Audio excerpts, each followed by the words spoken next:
Feb 5, 4:48. Alam niyo, feeling ko talaga, ngayong unemployed era ko, may bago na akong koleksyon. Picture. Grabe, ang anon talaga. Hindi ko alam ano nangyari. Pero masyado nilang binawasan yung hair ko. Tingnan nyo! Feeling ko wait lang. Andito yun eh. Pag unemployed ka talaga, kailangan ng sandamukal na picture. Hindi ko na alam saan napunta yung huli.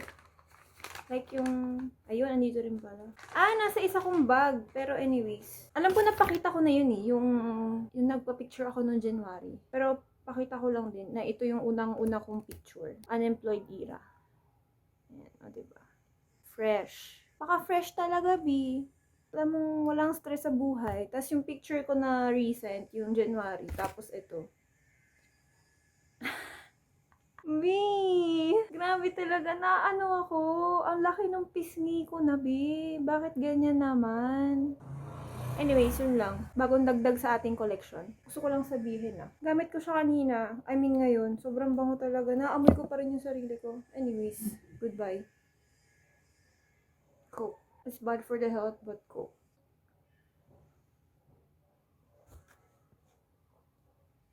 Oh. Anong oras na? 1:07. Kaka-uwi ko lang. Hindi ko lang sure kung naririnig yung hangin dyan. Pero pasensya na. Sobrang init. As in, nakapasok ko lang ng bahay. 1:07 p.m. It's February 21, 2024. I think, ito yung second official video na kinuha ko this month. Kasi, hindi ko lang alam pero sobrang ewan ko, ang down ko talaga nung simula ng February. Parang hindi kaya ng isipan at katawan kong mag-function everyday. Actually, hanggang ngayon din naman. Pero kailangan kong kumilos kasi may nilakad ako today. Nag-renew ako ng ID and interview. Explains the outfit for today. Ayun, gusto ko lang sabihin na hindi ko lang alam kung ngayon lang ba siya. Pero sobrang bilis kong nag-renew ng ID kanina sa LTO. Like, mas matagal pa yung hinintay kong makasakay papunta at pauwi kaysa sa tinagal ko doon sa mismong place kung saan ako nagpa-renew. Pinasok ko yung form ko around 11:50. Sabihin natin 12:05, nagbabiometrics na ako. Ang bilis. Ang isa lang mako-comment ko, hindi na nagbago yung way ng pakikitungo ng mga tao sa LTO kasi hindi ko siya naranasan first hand, pero yung mga kasabayan ko doon, nasisigawan sila. Porque hindi nila naririnig ng maayos yung sinasabi nila through microphone and through speaker. At paano mo naman maiintindihan? Sobrang sabog ng labas ng audio sa speaker. Hindi mo maintindihan talaga as in. Tapos, yung mga tao pa sa loob ng office, yung galit, kasi hindi sila naiintindihan. Well, in the first place, sabog yung speaker nila. Yun lang. Yun ang aking run for today. Tapos nauntog ako sa jeep. Oh my god, I love jeep. No to jeepney face out talaga. Nauntog ako sa jeep. Ang sakit ng ulo ko hanggang ngayon. As in, ang sakit niya. Pagbaba ko sa jeep, kasi pinalipat ako ng jeep. Alam niyo naman, kapag yung tipong mga iisa or dalawa na lang kayo sa jeep, palilipatin kayo sa kabila. Kung saan medyo marami-rami pang pasahero. Tapos same route din naman. Pinalipat ako. So bumaba ako. Hindi ko ata in-expect o nakalimutan ko na naka-jeep pala ako. Jeep pala yung nasakyan ko. So, nauntog ako. Ang sakit, as in. Habang nakasakay ako dun sa nilipatan kong jeep, gumagano yung paningin ko. Pati yung ulo ko. Parang feeling ko, ang groggy-groggy niya. Anyways, I love jeepneys. No to jeepney face out. You know, aking rush for today. And, wala pa rin card. Cute. Life update, cute. I'm still well, I'm still doing good. Wala lang akong mental capacity na gumalaw-galaw. Anyways, sa interview ko kanina, I'm hoping for a good result within the day or tomorrow. So, balita ko kayo. Kung hindi ko kayo binalikan, hindi maganda yung result. Okay? Goodbye. Yun na yun. Good. Good. Ang init. Let me stay put. Goodbye. Ano to? Makaibilag mo pa yan. Kaya mo na yan. Eto na! Hala! Sabay tayo. Nabuksan na. Saan ilalagay ito? Pwede may display. Saan ilalagay ito? Sa phone mo daw, ididikit. Ano wala ako? Oh, may nakaano ba? Shake ba? Alam ko shaker yan eh. Shaker. 1, 2, 3, 1, 2, 3, 1, 2. Papahirapan mo talaga ako. Huwag kang mag-alala. Talagang inikot niya yung tape, oh. Tingnan mo naman yung akin. See? Ala, parang candy. This is the real deal. Girl. So na, tataunahan ba kami dito? Yung ano, yung kay Bibi. Ay, yung bago? Be, hindi ko na mahanap yung dulo. Asa na yung dulo nito? Tapos na ako.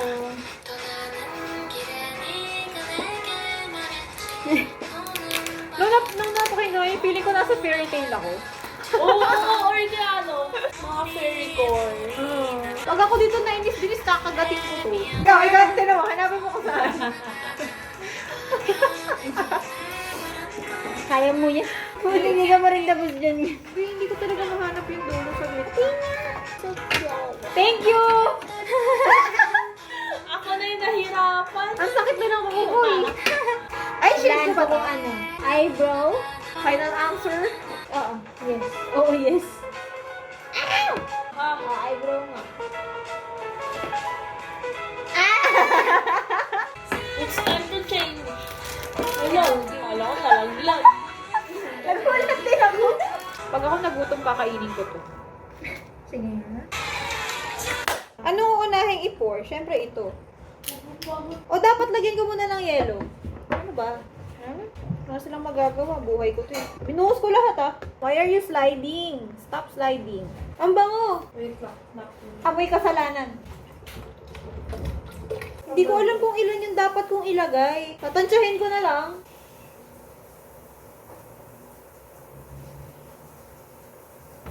Parang ganito naman yung kulay nung napanood ko. Pink drink. What's the smell? Lasang parang ipinagbabawal. Parang one time mo lang susubukan. Taste test. Pero alugin muna natin. Sabi ng isa kong friend, hindi daw siya masarap. Piling ko masarap. Ayun o. Sumisilip yung gin. Ano? Parang may kulang. O dapat di ko binuhos lahat? Parang matapang. Kulang ng ganito. Pero sakto lang din. Diba? Feeling ko okay naman na yan. Kung edi, ito na lang. Agas yun. Kaya nilagyan ko siya ng maraming yelo kasi feeling ko matapang talaga siya. Binuhos ko lahat. Dapat din mo na binawas mo. Ay. Hindi nyo pinapansin yung sinasabi ko kanina eh. Nagsariling desisyon na ulit ako. Parang gusto ko siyang kainin na. Ako nga. Alin? Hindi mamaya yan. Nood tayo ng movie. Manood na tayo ngayon para kainin ko na siya. O sige na. Paano yung ano, chicken? Kakainin natin yan. Nagugutom na ako. Wala ka pang kanin. Malapit Kailangan mo ba ng kanin? Talaga? Oo. Parang, May kulang din eh, no? Hindi ko rin alam kung anong kulang. Feeling ko ito. tara mo wala din na nito. Kailangan ko mag-sardine na ulit. Parang nabawasan siya. Parang mas better to. Ito. Aftertaste siya. Sa aftertaste yung gin. Okay na. Ano na siya? Pwede na siyang laguin. Gusto mo tikman? Iba na lasa niya. Matamis na. Lasang, di na siya lasang ganito. Di Di na siya lasa. alak. Kaya Dutch meal na. Di ba? Pero meron pa din. Ba't kasi nakaharang sa'yo yung ano yun? Bakit mo tinatanggal? Ano ba? Oh. Oh, yan. Oh, endorser ka na. More delicious when served warm. No. Diretso hindi. Hindi. Celebrate good times, come on. Alam mo, nilalapan niya kita dito. Ako din eh. Kahit nakaharap ako sa kanya. Ay, mataas kasi. Malalakot talaga yung ano nila. Pero pag sa box chicken ko, kalahati lang nito. Wala pa ako napanood na Home Alone ni isa. Ha? Ayo? Yung Pitch Perfect, never ko nagustuhan. Yung ate ko, ang gusto niyang mga series, boring. Nale, How I Met Your Mother. Pwede siya boring kasi kung medyo comedy siya. Tapos alam mo, yun, parang puro talk lang. Wala nangyayari. Slow burn yung ganun, di ba? Mm. Ang bagal ng mga pangyayari. Docu tayo, docu. Mga Thriller. unresolved kinemer. Yung mga murder na unresolved. Ganun. Dati, hindi ako makatulog pag hindi ako nakakapanood ng isang episode ng ganyan. Get man ako masarap. Parang want ko din ito yung ganyang brand. Masarap ang paldo. Kasi parang jupog eh. Ang taba. Ah, yung Nongshim. Hindi ko bet yung lasa ng Nongshim. Patrick Mulaney and Helen Teagle met the At first heart. profile. Feeling ko masarap pag halo to. What? Tapos niya. Try ko. Kaya mo nakakainom lang ako ng soft drinks kapag nainom ako ng Ang sarap din eh. alak. Wala, gusto ko try pero na onti. Mas onti pa. What if maanghang? Hindi maanghang. Alam mo yung Coco Cafe? Yung? Coco Cafe? Pero hindi ko na-try yung ano nila, noodles. Ang sarap lang ng chicken nila. Paldo never disappoints. Ano nga? Hi guys! I'm in the middle of removing my makeup. It's February 26, 2024. If you remember yung rant ko last time about sa LTO, nabanggit ko dun na I just had an interview and I'm expecting a good news and ito na yung good news guys.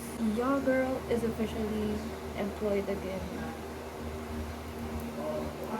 Sobrang saya. Ang ganda ng tapos ng Feb ko. And today is my first day. Kasi technically, patapos na yung araw eh. Today was my first day and it's fun. Medyo wala lang na akong energy ngayon kasi puyat ako kahapon. Kaya wala akong energy ngayon. Pero ayun, first day ko kanina and nag-enjoy ako. Gusto ko lang sabihin na yung job ko doon, the job itself and yung environment is what I was really dreaming of. Ganun. Cubicle, sariling table, kahit maliit. Pagdating ko doon, kahit first day ko, may stock na ng files sa table ko.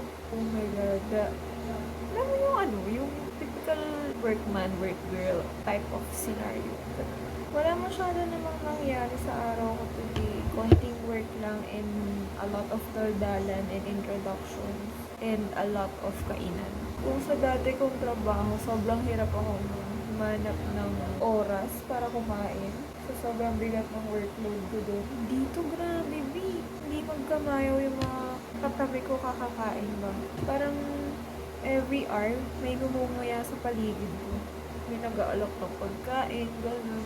Doon ako na culture shock. Parang kahit anong oras pwedeng kumain, snacks, tapos ang aga ng lunch nila, then may break time pa na separate. Ang saya, sobra. This is my dream job scenario.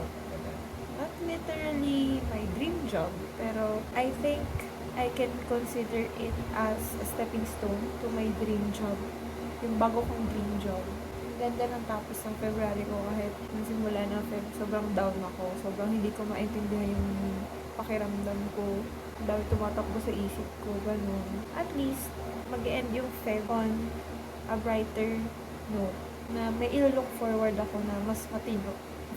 May ilo-look forward ako mas exciting sa March. Pero sobrang cute lang kasi yung pangalan ko nandun na sa bulletin board ng mga my birthday. Videohan ko for you para makita nyo on the next clip. Anyways, yun lang. Tomorrow's my birthday. Wala po akong plano sa birthday ko. First time, then second time. Last year, wala rin akong plano ng birthday ko. So, walang ganap ng birthday ko. Pero the next day, sinurprise ko ng mga workmates ko. So, technically, meron pa rin. Now, I don't expect anything since first day ko today. Wala talaga akong plano today. For tomorrow pa lang. Anyways, ang ko na sinabi. Magtitik ko pa ng damit ang Disney Princess niyong pagod na. I mean, antok na sa buhay. Bye, see you tomorrow. I'll try to vlog or to video or record the best that I can tomorrow. Kasi syempre gusto ko rin mag-keep ng memories pero, my introverted side can't. Wish me luck bukas. Yun lang. Goodbye. See you tomorrow. And sobrang bango na ng Santal for me. Parang na-overpower na niya yung Aventus. But still, Aventus is my favorite creed. You the one.